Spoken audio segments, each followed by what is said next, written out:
Still at the convention center. There goes the noise bug over there. We're at the Gaslamp Quarter trolley stop. The Gaslamp Quarter sign. Trolley ended up. Look at that.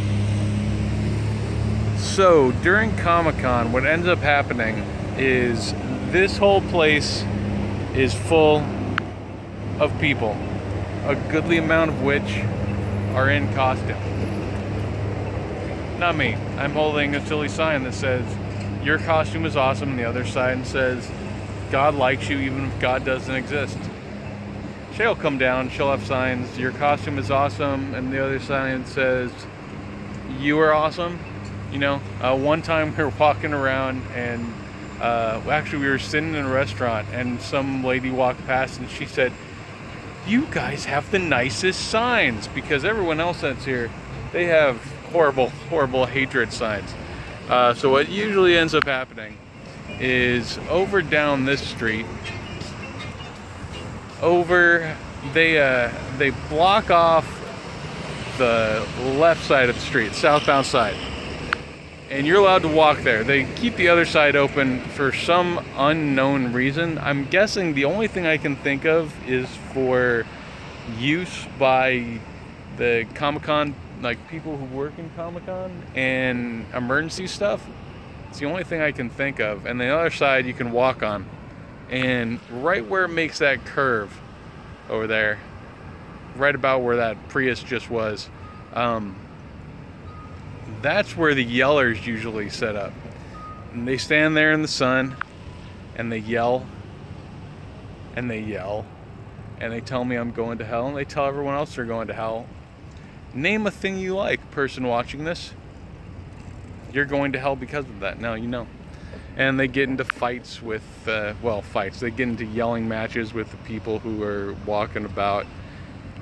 And what I like doing is standing underneath that Gaslamp sign in the shade that's there. The one piece of shade from the Gaslamp sign until the sun gets far enough to the west that it's shady like that again.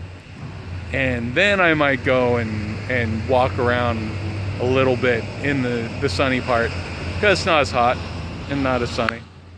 And it's a lot more fun. Let's see who I've seen yelling. I've seen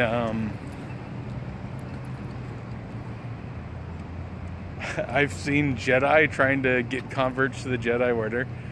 I've got a guy with a kneel before Zod poster. And then the usual, the guys that have been here at every fun thing I remember since the Chargers were in the Super Bowl and we hung out, you know.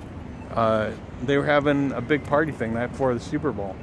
So everyone was hanging out and I was down about halfway down that and there's a cigar shop that's not there anymore. And they were like around that somewhere, just yelling about stuff. And I remember he was yelling about stuff. His signs, God hates fornicators and Catholics. And one of the things was queers. Now, I knew a band called the Queers. And there was another band that sounded just like them. Now, they sound kind of like the Ramones with high-pitched vocals instead of Joey Ramone's vocals. Both of them. And this kid was standing there and he was wearing a Screeching Weasel jacket. Screeching Weasel's the other band. And I walk up behind him, I'm like, God hates the queers, but he loves Screeching Weasel. And that one person found it amusing. And so did I. Who else yells? Oh, there's the guy with the umbrella strapped to him and the megaphone and battery-powered amp on his back. I didn't see him last year. There's guys with the $1 million bill. The ones I've liked, there's a Krishna who usually walks around but doesn't try to get anyone. And I think the last time I saw him was down at the convention center stop, not here at the Gaslamp stop. There's a group of guys called Geek Guys for Gods, and they walk around, especially back over at the Hall H line, where it's ridiculously stupid hot, and they give people bottles of water. I'm like, you guys are genius. Who else have I seen? Anthony Bourdain. I saw Anthony Bourdain once, and I yelled out something about his Tijuana episode. And Brian Posehn. And I think those, inside Comic-Con. I used to have friends. I'll make this another video. It's getting long.